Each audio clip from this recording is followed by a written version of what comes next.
Abra sua Bíblia na leitura que foi feita hoje, no início do culto, que é o Salmo de número 23. Salmo de número 23.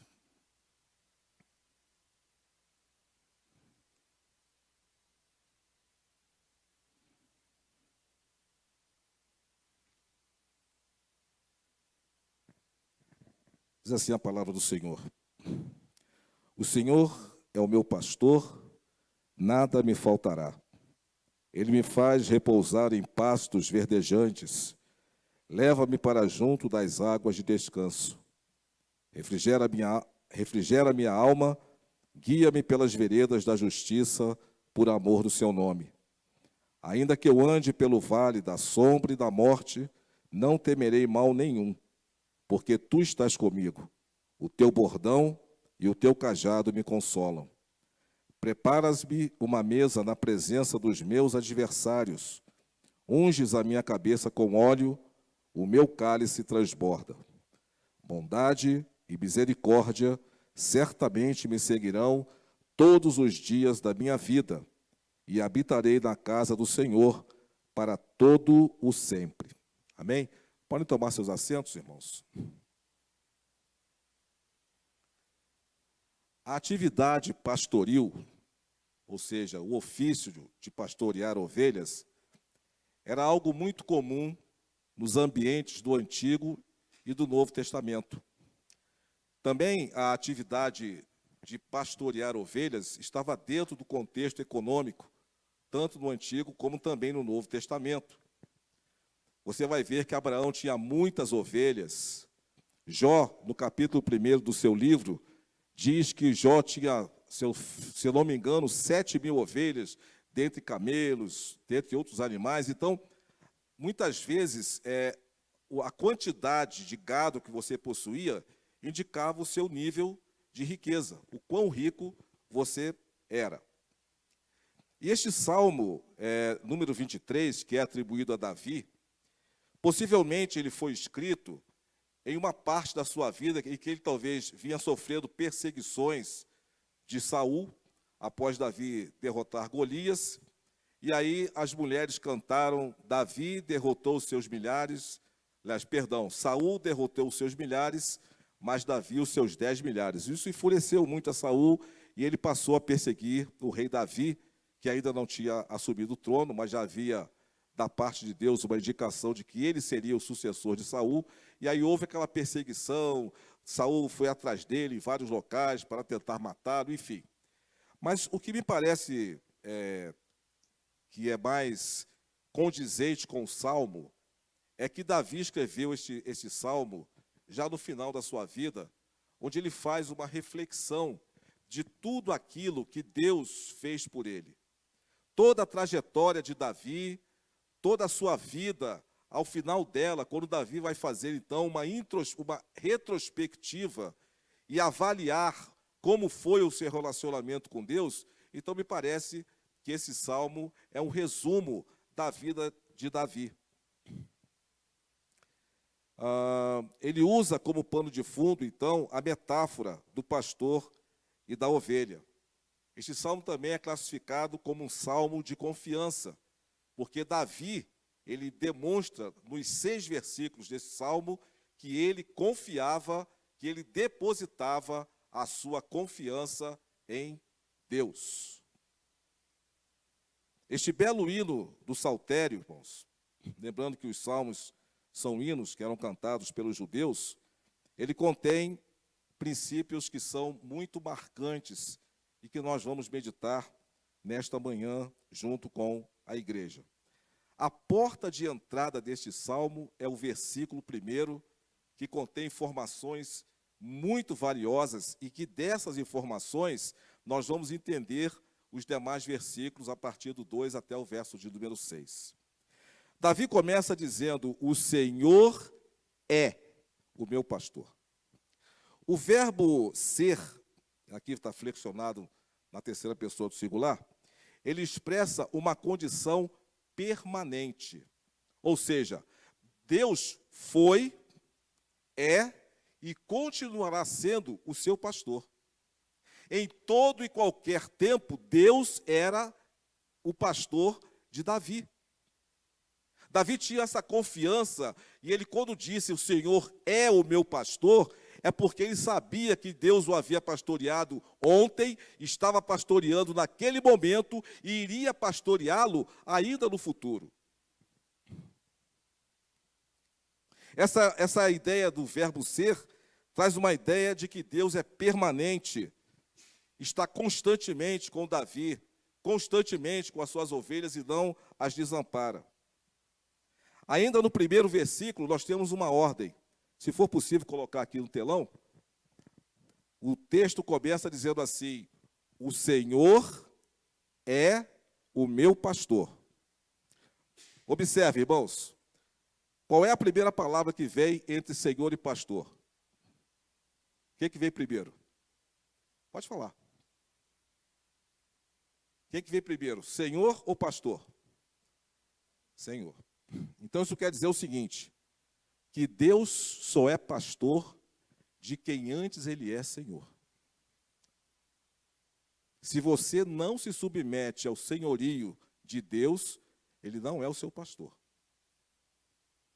Se você não tem o Deus pastor como seu Senhor em primeiro lugar, ele não vai te pastorear.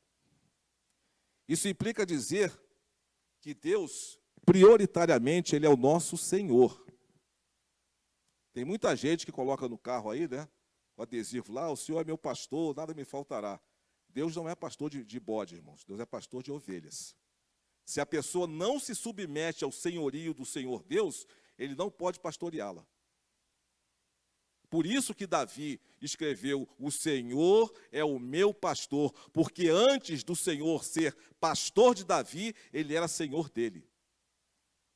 Davi não tinha vontade própria, Davi não fazia aquilo que ele queria, Davi não agia do jeito que ele achava por bem agir, não. Toda a vida de Davi era submetida à vontade do Senhor. Por isso que Deus fez um pacto com ele, em 2 Samuel, capítulo 7, o pacto davídico, de que nunca faltaria rei no trono de Davi, e essa promessa, esse pacto veio a se cumprir na pessoa do seu filho Jesus Cristo.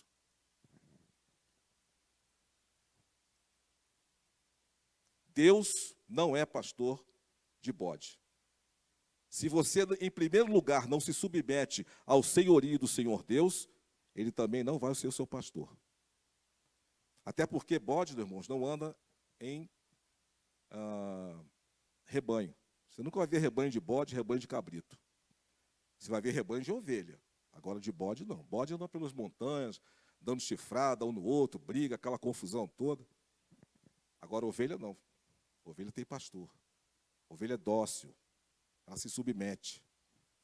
Ainda, irmãos, nesse primeiro versículo, Davi diz que se Deus é o seu Senhor, obviamente ele é o seu pastor, mas há um trecho, esse primeiro versículo da Bíblia judaica, e quando eu estava preparando essa ministração, eu pesquisei na Bíblia judaica, e da Bíblia judaica diz assim: Adonai é o meu pastor, não preciso de nada. Eu vou repetir, irmãos. Adonai é o meu pastor, não preciso de nada. Não raro nós interpretamos essa passagem como se Deus fosse o gênio da lâmpada. O Senhor é meu pastor, nada me faltará. Aí vamos lá determinando aqui, Deus não vai deixar faltar nada, vai faltar isso, vai faltar aquilo. É verdade. Mas o princípio do versículo aqui, dentro do contexto judaico, é o seguinte: o Senhor é o meu pastor, e mesmo que eu não tenha nada, eu estou satisfeito. O Senhor é o meu pastor, e mesmo que tudo esteja dando errado na minha vida, Ele continua sendo o meu pastor. Eu não tenho necessidade, eu me sinto satisfeito, realizado, pleno. E a palavra Adonai aqui, irmão, significa meu Senhor.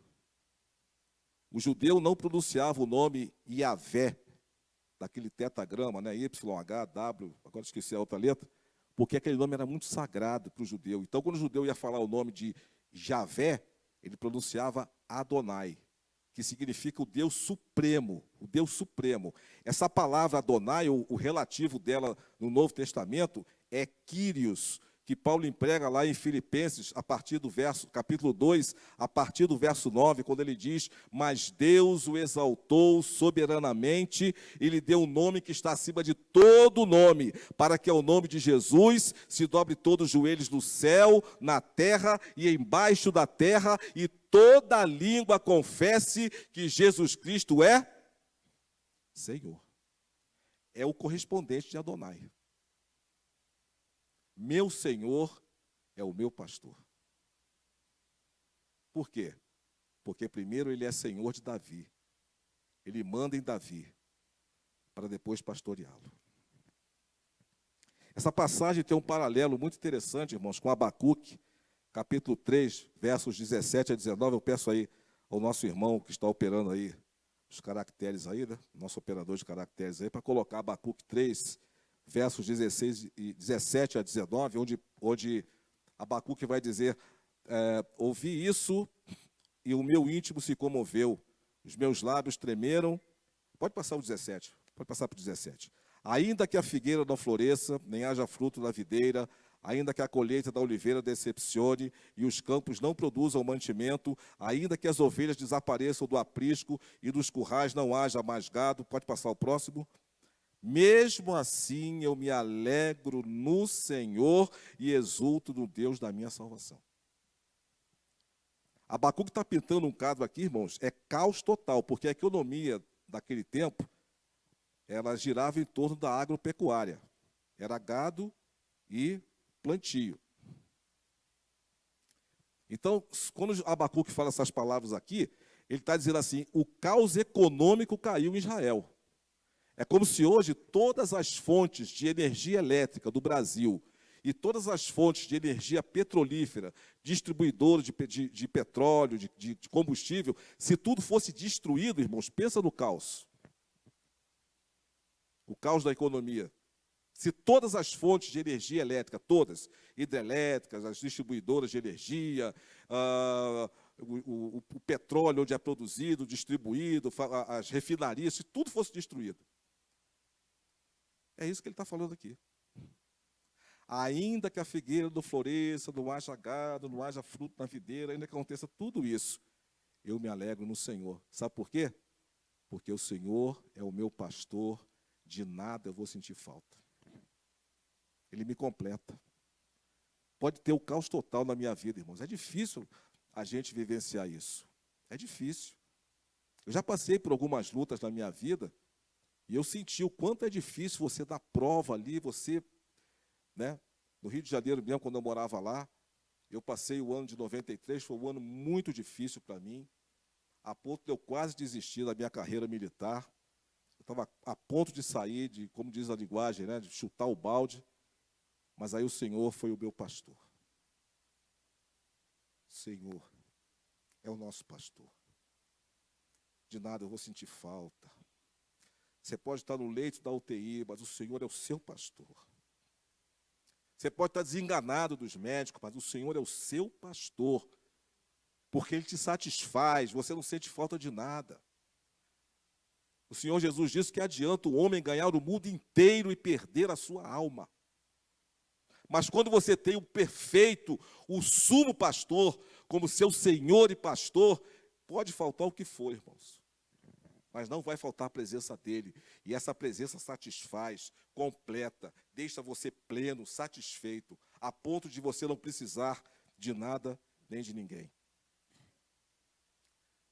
Entendendo agora o verso 1, nós podemos avançar um pouquinho, onde o salmista vai falar sobre o cuidado e a provisão, os versos 2 e 3. Refrigera minha alma, guia-me pelas veredas da justiça, por amor do seu nome.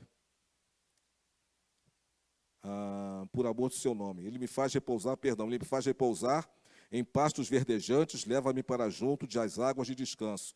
Verso 3, refrigera minha alma, guia-me pelas veredas da justiça, por amor do seu nome. O cuidado que Deus tem com as suas ovelhas está manifesto nesses 2 versículos. De acordo com alguns biólogos, com alguns cientistas, irmãos, As ovelhas possuem um senso de direção crítico. A ovelha não tem noção de rumo. Tanto é que por isso que ela se perde, né? E Jesus algumas vezes usou essa metáfora da ovelha, somente lá em Lucas capítulo 15, ele fala que o pastor tinha 100 ovelhas e uma se perdeu. Porque a ovelha tem dificuldade de direção, senso de direção. Ela não tem esse senso de direção. E, além disso, a sua visão é limitada. Ela tem uma boa memória auditiva, por isso que ela reconhece a voz do pastor. Isso é um ponto positivo. Um dos pontos negativos é que ela tem um senso de direção muito ruim, crítico, e uma visão limitada. Ela enxerga pouco. Por isso que o salmista diz que ele nos guia, ou guiava a ele, Davi, a pastos verdejantes e a águas tranquilas. É por isso que o pastor precisa conduzir essa ovelha. O quadro que Davi pinta aqui, irmãos, é de um pastor que está à frente da ovelha. Ele é o guia, ele vai puxando o rebanho. As ovelhas vão acompanhando o pastor, guiando-as até a fonte de alimento. Por vezes, essa ovelha também se distrai. E quando ela se distrai, ela sai do caminho. Ela abandona o rebanho e sai do caminho. Quando isso acontece, o pastor vai para a retaguarda, e aí você vai ver o verso de número 6, quando diz assim: bondade e misericórdia certamente me seguirão. Porque o pastor, ele é bondoso, ele é o bom pastor, e também ele é misericordioso. Então ele vai para trás do rebanho, para que aquela ovelha que está se desviando, ele vai tocando com o bordão nela, para que ela vá novamente para o rebanho. A ovelha também, irmãos, possui uma sensibilidade muito aguçada, e ela se estressa com facilidade. Por isso que o texto diz que o pastor as leva para águas de descanso. Talvez na sua Bíblia esteja escrito águas tranquilas. É a mesma coisa. O que significa isso? Significa que um lugar muito barulhento, como por exemplo, se você fosse levar um rebanho de ovelhas, ou uma ou duas ovelhas, ali para o Salto de Corumbá, sabe ali o Salto, você vai pela BR-414, indo para Cocalzinho, do lado direito, você subindo ali a BR, tem aquela queda, aquela cachoeira. E de longe você ouve o barulho dela. Irmãos, a ovelha não vai beber água ali. Ela não bebe água ali. Por quê? Porque ela é estressada, ela se estressa. Outra coisa, barulho, ela não consegue ficar em lugar ruidoso, barulhento e agitado. Então ela fica arredia, ela fica com sede, mas não bebe a água. Por isso que o bom pastor as conduz às águas tranquilas. Porque aí, onde tem aquele riacho, aquele córrego que passa suavemente, aquela água bem tranquila, a ovelha vai e bebe água ali. Em um ambiente tranquilo, irmãos, a ovelha pode distinguir a voz do pastor. Como eu disse aos irmãos, ela tem um senso, ela tem uma memória auditiva muito boa.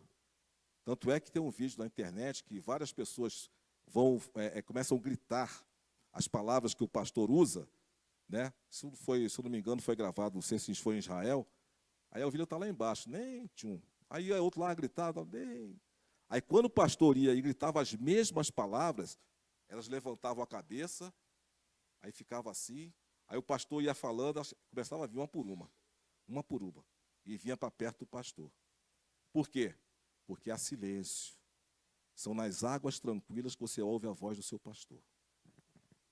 É quando você entra no seu quarto para orar, para meditar na palavra, para ter a sua vida devocional, longe de ruídos, longe de distrações, é que você ouve a voz do pastor, e esse pastor te alimenta com a sua palavra. Isso é o que significa espiritualmente águas tranquilas e pasto. E até mesmo as necessidades físicas, irmãos, Deus nos supre. Hoje nós tivemos a oportunidade de tomar um café delicioso aqui na igreja, outros talvez tenham tomado em casa. Quem te deu esse alimento foi o bom pastor. Há uma outra expressão também, que usada por Davi, refrigera a minha alma. E isso pode estar se referindo a uma ovelha que foi perdida e posteriormente encontrada. Porque em algumas versões a palavra refrigera a minha alma é traduzida como restaura a minha alma. Não sei se a sua versão está assim. Restaura a minha alma dá a impressão que essa ovelha foi perdida e agora ela foi restaurada, ou seja, ela foi encontrada. Um outro ensinamento que esse salmo nos deixa está no verso de número 4. Ainda que eu ande pelo vale da sombra e da morte, não temerei mal nenhum, porque tu estás comigo, o teu bordão e o teu cajado me consolam. Ainda que eu ande pelo vale da sombra da morte. Isso nos fala da presença do pastor em momentos de angústia. Sabe aquele momento de angústia que a gente passa? Talvez todos vocês tenham passado por um momento de angústia. Eu passei por um, agora em 2021, antes de eu vir para cá, para congregar aqui com os irmãos, a minha filha foi diagnosticada com um tumor na coluna. Então, na ressonância, o médico, o radiologista detectou isso. Não se sabia se era maligno ou benigno, se era um câncer ou se era um tumor que pudesse ser tratado, fazer uma cirurgia. E aí eu comecei a ficar preocupado. E aí viajei para o Rio, ela me internou no Hospital de Força Aérea do Galeão, por sinal um hospital muito bom, muito bem estruturado. Os médicos falaram, olha, vamos ver o que é. Pode ser que após a cirurgia fique sequela na questão da função renal, né, do urinar, necessidade fisiológica, possa alterar, porque a gente vai mexer nessa região onde tem nervos que vão atuar no sistema urinário para defecar, enfim. Havia alguns problemas ali naquela cirurgia. E eu fiquei, irmãos, eu confesso que eu fiquei muito angustiado. Ela internou, eu fiquei lá com ela, como acompanhante. Ela fez a cirurgia, e no dia que ela foi para a cirurgia, eu lembro que eu fui para um canto do hospital e fui orar. Fui falar com o pastor. Sabe o que o pastor fez, irmão? O pastor me ouviu. Minha filha fez a cirurgia, saiu da sala de cirurgia, foi para o CTI, que é um protocolo, né, após a cirurgia que ela fez, ela precisava ficar na CTI. Da CTI ela foi para o quarto, teve um episódio de constipação, e iam fazer lavagem. Eu falei de novo com o pastor. Falei com o bom pastor agiu de novo. Sabe por quê, irmãos? Porque ele está conosco no vale da sombra e da morte.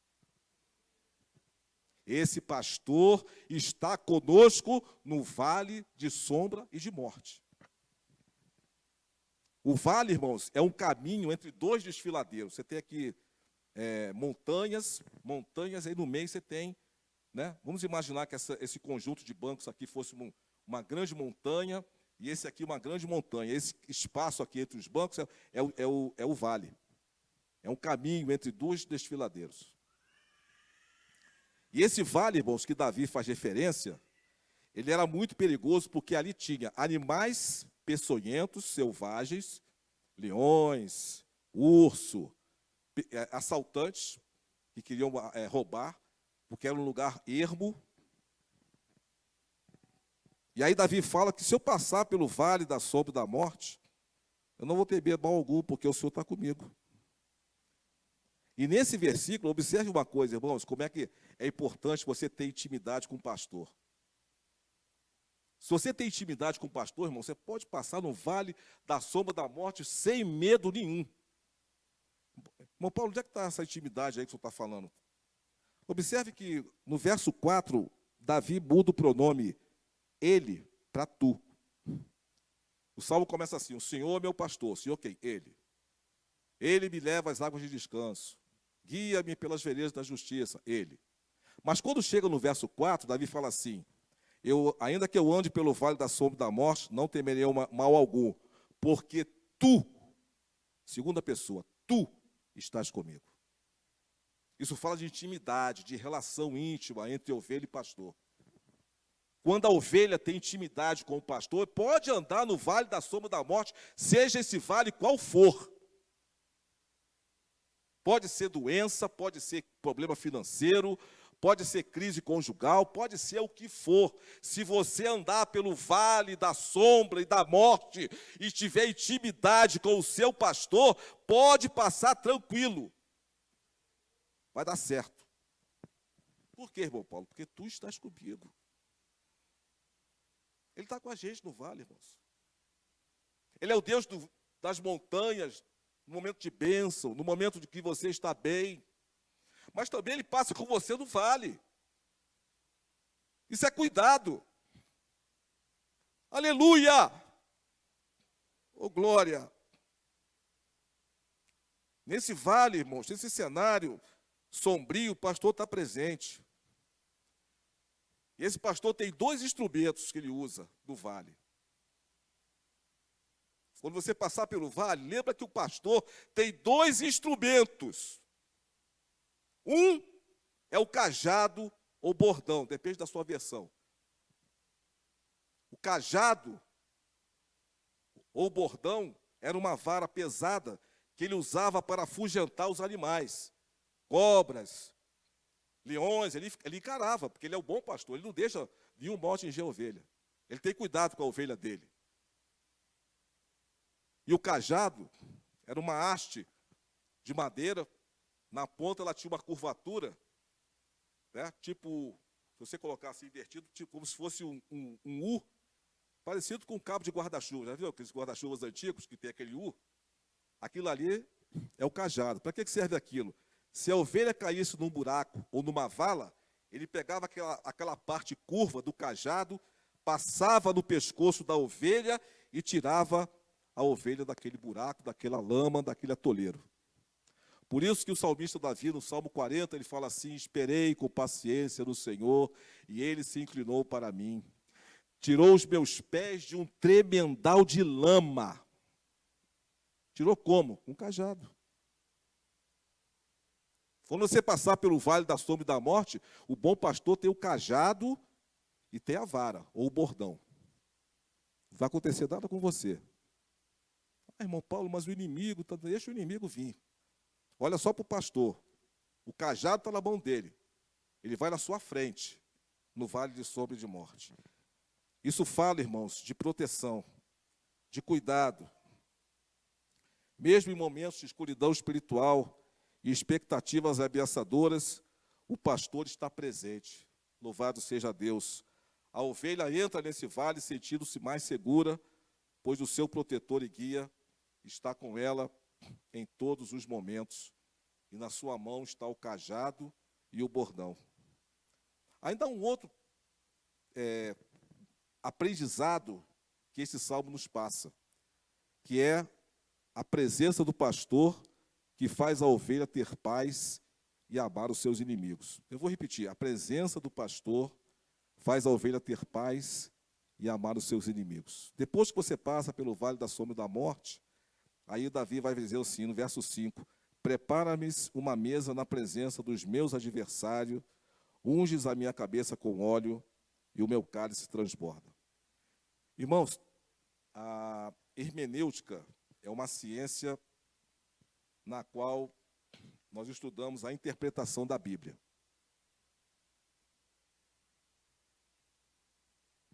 E a hermenêutica diz que a Bíblia explica a Bíblia. Existe uma passagem da Bíblia que me parece que ela explica esse verso 5 aqui. Eu vou pedir aí para o nosso irmão colocar no telão 2 Reis, capítulo 6, versos 19 a 23. Por gentileza. Segundo livro dos Reis, capítulo 6, versos 19 ao 23. Eu vou contextualizando aqui enquanto a gente está vendo aqui projetado no telão. O rei da Síria queria invadir Israel, e toda vez que ele planejava uma armadilha para Israel, Deus avisava a Eliseu, o profeta, e Eliseu avisava o rei: olha, rei, não passes por tal lugar, porque ali tem uma armadilha dos sírios. E aí o rei se desviava. Então o rei da Síria fez várias investidas, várias armadilhas, mas não conseguiu pegar Israel. E aí o rei da Síria falou: quem dentre nós aqui é o traidor? Quem é o X9 aqui? Quem é o dedo duro? Aí um dos servos do rei falou assim: senhor, ninguém aqui está te traindo. Mas Eliseu, o profeta, ele sabe de tudo que o Senhor fala na sua câmara de dormir. E ele avisa o rei de Israel. Ele falou: ah, é? Então, peraí. junta o exército, vai lá atrás desse Eliseu. Onde é que ele está? Ele está em tal lugar, vamos lá. Aí cercaram a casa de Eliseu, irmão, aquele mundo de soldado, armado. Aí Eliseu sai, junto com o seu servo, aí olha assim. Aí quando o servo sai do lado dele, fala assim, ai meu Deus, esse tanto de soldado, a gente está perdido. Ai Jesus, ai meu Deus. Aí Eliseu fala assim, Senhor, abre os olhos do moço. Aí Deus abriu os olhos do moço. Quando ele abriu os olhos do moço, ele olhou a seu redor, tinham cavalos e cavaleiros de fogo, que Deus havia enviado para proteger e para dar livramento ao seu servo Eliseu. Aí Eliseu falou assim, Senhor, fere estes de cegueira. Aí todo aquele exército dos sírios que foi buscar Eliseu foi ferido de cegueira. Aí ficava tateando. Aí Eliseu, vem cá, eu vou conduzir vocês aqui, vem cá, todo mundo aqui, me segue aqui. Tá, vamos lá, tá, aqui. Não sei como é que ele fez, deve ter pela voz, enfim. O exército foi todo lá para Samaria. Aí quando o rei de Israel viu aquela galera ali, que maravilha, vou matar todo mundo. Aí ele disse assim, feri-los-ei, meu pai, feri-los-ei, ou seja, eu posso matar, enfiar a espada, cortar a cabeça. Eliseu falou, não, de jeito nenhum. Olha o que o texto diz. Então Eliseu lhes disse, não é este o caminho, nem esta a cidade. Sigam-me e eu vos guiarei ao homem que vocês estão procurando, e os guiou à cidade de Samaria. Verso 20, pode passar? Quando eles chegaram a Samaria, Eliseu disse, ó Senhor, abre os olhos destes homens para que vejam. E o Senhor abriu os olhos deles e viram, e eis que estavam dentro de Samaria, ou seja, estavam no meio dos seus inimigos, dentro da capital dos inimigos, irmãos. Pensa na situação. Verso 21. Quando o rei de Israel os viu, perguntou a Eliseu, meu pai, devo matá-los? Devo matá-los? Continue aí, o 22. Ele respondeu, não os mate. Você mataria aqueles que você fizesse prisioneiros com a sua espada ou o seu arco? Ordena que lhes deem pão e água para que comam, bebam e voltem para o seu senhor. 23. Então o rei ofereceu-lhes um grande banquete, e comeram e beberam, ele os despediu, e eles voltaram para o seu senhor, e da parte da Síria não houve mais investidas na terra de Israel. Eliseu mandou colocar uma mesa perante os inimigos. Sabe o que isso fala para a gente, irmãos?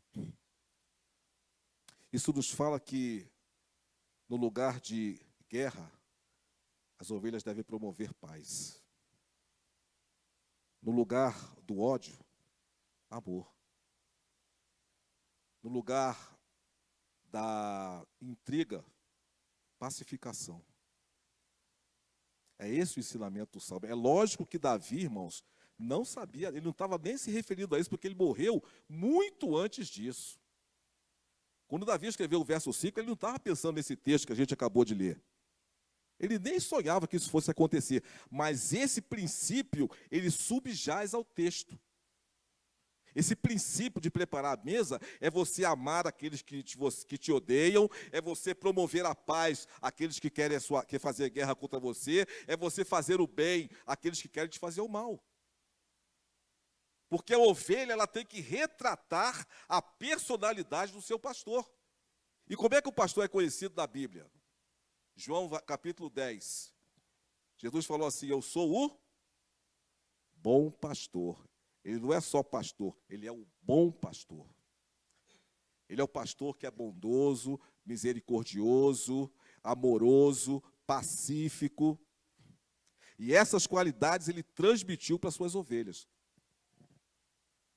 Ungir a cabeça com óleo, irmãos, pode ser uma referência ao fato do pastor passar, isso era comum naqueles tempos, passava um óleo na cabeça e no chifre da ovelha para servir como repelente, por causa dos insetos.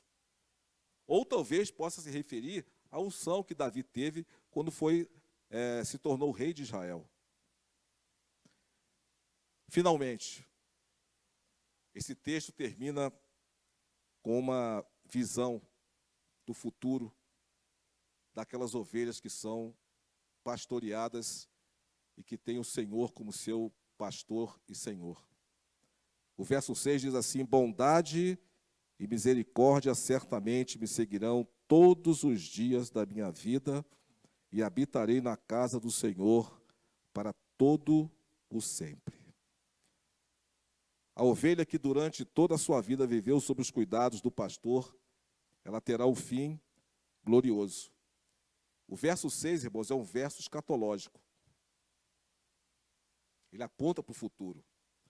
É claro que Davi não podia habitar na casa do Senhor, por quê? Para habitar na casa do Senhor e participar dos ofícios do templo, a pessoa tinha que ser da tribo de Levi. Somente os levitas podiam atuar no templo. Os guardas do templo, os sacerdotes, o sumo sacerdote, aqueles que ajudavam a montar, desmontar o tabernáculo antes do templo. Então, todo o serviço do templo, e o templo também tinha uma guarda, tá? Uma espécie de guarda municipal. Tinham guardas, que esses também eram da tribo de Levi. Então, por que Davi falou que eu habitarei na casa do Senhor por todo o tempo? Aliás, para todo sempre. Em Êxodo capítulo 19, verso 6, Deus queria que Israel, a nação de Israel, diz lá o texto, que Deus tinha para Israel que ele fosse uma nação eleita, uma nação de sacerdotes e reis, né? E a ideia era fazer de Israel a igreja do Antigo Testamento, ou seja, Israel ia proclamar o nome do Senhor Deus a todos os povos. E nós temos uma indicação disso no livro de Jonas, quando Jonas vai pregar em Nínive, capital da Síria, a Síria que invadiu o reino do norte, fez uma chacina, levou muita gente presa, espalhou por várias partes do mundo daquela época, e Jonas não queria por causa disso. Mas observe uma coisa, na nova aliança, uma vez que Israel rejeitou, quebrou o pacto, Israel rejeitou o Messias, na nova aliança, agora Deus tem um povo, que é a igreja. E Pedro, na sua carta, no capítulo 2, verso 9, ele diz o seguinte, que a igreja é a geração eleita, sacerdócio, olha só a palavra, sacerdócio real, nação santa, povo de propriedade exclusiva de Deus. Na consumação escatológica, essa multidão de sacerdotes vai habitar o aprisco celestial. Dessa habitação, onde a igreja vai estar na eternidade, diz lá em Apocalipse, o pastor Ebson deverá falar sobre isso, eu não sei que capítulo que ele parou, no Apocalipse, mas certamente não foi do 21 não, foi, irmã? Mas vai falar aí do 21, então aproveita, eu vou dar logo aqui, como diz o pastor Ebson, vou dar logo o spoiler aqui, vem terça-feira aí para você aprender depois como é que vai ser esse negócio. Nessa nova cidade, irmãos, não tem templo. Eu queria pedir o rei aí, por favor, para colocar Apocalipse 21, 22. Eu já estou terminando, mas eu acho interessante a gente entender como é que nós vamos habitar na casa do Senhor para todo sempre. João está descrevendo a Nova Jerusalém, que desceu do céu, ataviada como noiva. Ele vai falar das portas, dos fundamentos, as ruas são de ouro, jasmim, as fundações, 12, tal. Aí, já finalizando a descrição, ele fala assim, Apocalipse 21, 22. Não vi, olha só o que ele falou, não vi nenhum santuário da cidade, porque o seu santuário é quem? O seu santuário é quem?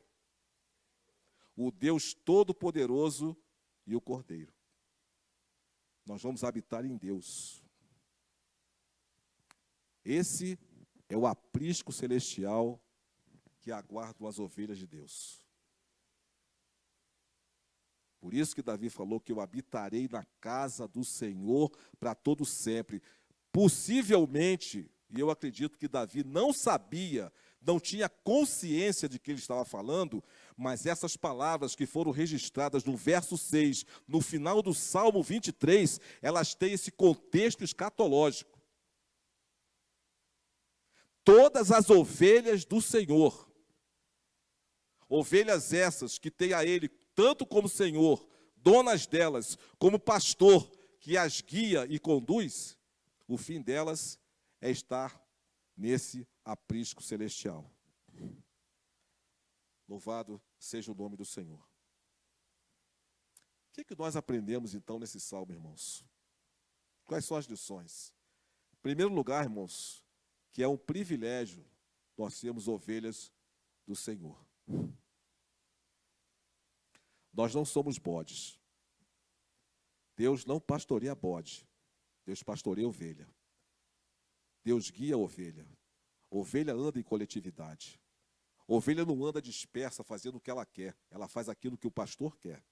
E esse é um privilégio para nós. Em segundo lugar, esse pastor cuida de nós o tempo todo. Mesmo nos momentos angustiantes da nossa vida. Não se esqueça que você tem um pastor que cuida de você. Finalmente, se formos fiéis e obedientes a Ele, o nosso destino será o aprisco celestial, a Nova Jerusalém, onde todas essas ovelhas que lutaram, que passaram pelo vale da sombra e da morte, mas que foram alimentadas e supridas por Ele, essas ovelhas encontrarão esse sumo pastor nesse aprisco celestial que nos aguarda na eternidade. Amém, irmãos? Se coloque de pé, vamos orar.